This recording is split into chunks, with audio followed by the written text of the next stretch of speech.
আসসালামু আলাইকুম। সম্মানিত দর্শক শ্রোতা সবাই কেমন আছেন? আশা রাখি সবাই ভালো আছেন।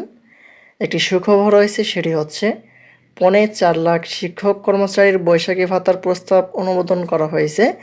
এ বিষয়ে শিক্ষকদের যে কর্মচারীদের যে বৈশাখী ভাতা দেওয়া হবে এ প্রসঙ্গে কী বলেছে বিস্তারিত আপনাদের মাঝে জানিয়ে দেওয়ার চেষ্টা করব। আশা করি ভিডিওটি মনোযোগ সহকারে শেষ পর্যন্ত দেখার চেষ্টা করবেন।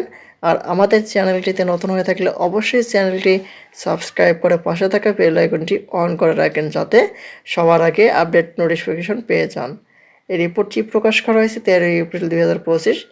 দেখি এখানে কি বলা হয়েছে। দেখতে পাচ্ছি বলা হয়েছে, জানা গেছে বৈশাখী ভাতার 3,75,514 জনের মধ্যে স্কুলে রয়েছেন 2,88,893 ও কলেজের 86,621 জন শিক্ষক কর্মচারী। এর আগে গত বৃহস্পতিবার শিক্ষক কর্মচারীরা বৈশাখী ভাতার প্রস্তাব মন্ত্রণালয়ে পাঠানো হয়েছিল। এর আগে পাঠানো হয়েছিল প্রস্তাব বৈশাখী ভাতার জন্য। 3,75,514 জন শিক্ষক কর্মচারীর বৈশাখী ভাতার প্রস্তাব অনুমোদিত হয়েছে। রোববার 13 এপ্রিল মাধ্যমিক ও উচ্চ শিক্ষা অধিদপ্তর মাউসি একাধিক কর্মকর্তা দৈনিক শিক্ষা .comকে এ তথ্য জানিয়েছেন। সূত্র জানায়, সংশ্লিষ্ট শাখার চিফ অ্যাকাউন্ট অ্যান্ড ফিনান্স অফিসারকে বেতন ভাতার অংশ হিসাবে এসব শিক্ষককে ভাতা পরিশোধ করতে বলা হয়েছে।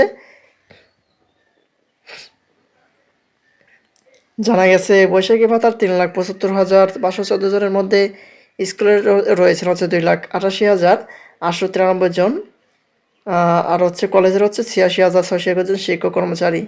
এর আগে গত বৃহস্পতিবার শিক্ষক কর্মচারীর বৈশাখী ভাতার প্রস্তাব মন্ত্রণালয়ে পাঠানো হয়েছিল।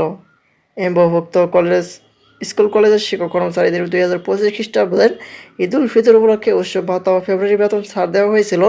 ঈদের 2 দিন আগে থেকে এই বেতন ও উৎসব ভাতা ছাড় হয়।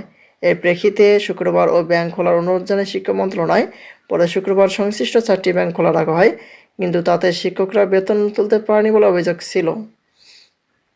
সে সময় মোট 3,63,525 জন শিক্ষক কর্মচারীরা উৎসব ভাতার প্রস্তাব মন্ত্রণালয়ে অনুমোদন দেয়।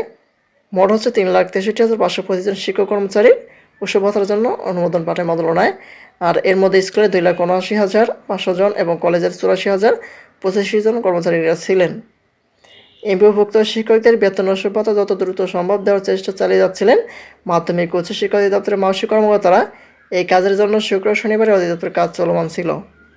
এই হচ্ছে যে বৈশাখী ভাতা প্রদান করা হবে শিক্ষক কর্মচারীদের, সেটি সর্বশেষ আপডেট। পরবর্তীতে এটি সম্পর্কে নতুন যে কোনো আপডেট নোটিশ পেতে আমাদের চ্যানেলটিকে সাবস্ক্রাইব করে রাখবেন। আজকের মতো পর্যন্ত সবাই ভালো থাকবেন, সুস্থ থাকবেন। ধন্যবাদ সবাইকে। আসসালামু আলাইকুম।